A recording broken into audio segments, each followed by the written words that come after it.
The man heading the Pike River re-entry team reckons they'll be in uncharted territory in the mine by Christmas after getting the go-ahead from WorkSafe for the next phase of the manned re-entry.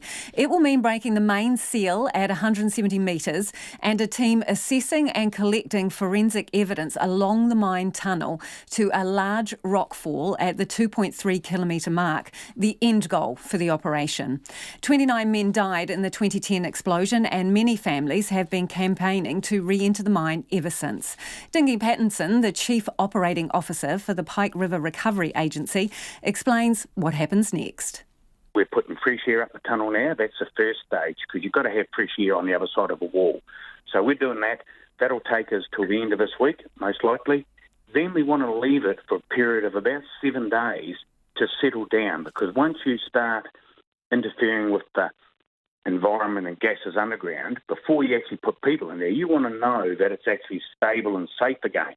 So we'll leave it for 7 days and we'll monitor it and we'll ensure that it's stabilised again and it's safe. Only then will we then open up the wall and actually send people in. So likely to happen before Christmas then? If all goes well, yes. Okay. So how many people will go into that part of the mine? Look, it's the same as what we've planned all along, the same as what we used when we went in the 30-metre seal.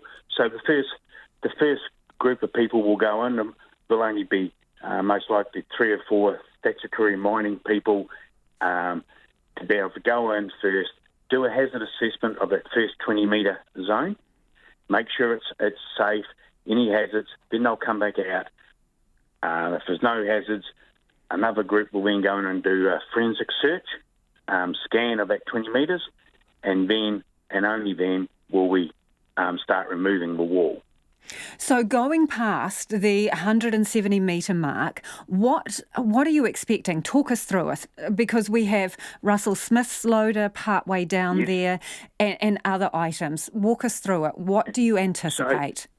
So what we'll be doing is it's going to be done in 20-metre increments. So every 20 metres, we will do a hazard assessment. We will then do a forensic search. We will then advance all our mining services and everything like that, because we've got to continue all our services all the way up the tunnel. We may have to do roof support in some areas, and we've got to advance all our air and water lines and everything like that. So it's not going to be a quick process. So it'll be 20 metres at a time.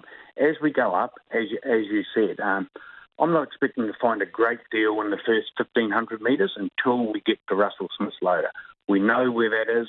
We know there's some robots along the way as well, so we know where they are, and we'll recover all those as well. And they'll all need to be part of the forensic search for the police as well, because they'll want the loader looked at and everything like that. So we'll be doing that. Once we get past the loader, the next milestone is really getting to pit bottom and stone, because we know in that area that there's a lot of electrical equipment stored in that area. That was where all the variable speed drives and the transformers are all kept. So that holds a lot of valuable information for us.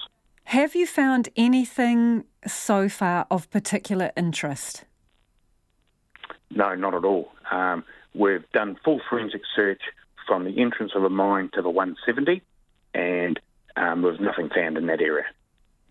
So this will take you right up to what, the 2.3 mark, right? Roundabout? Yeah, the Roxel plug is around about 2.3 kilometres into the tunnel, and we'll be going up as far as that.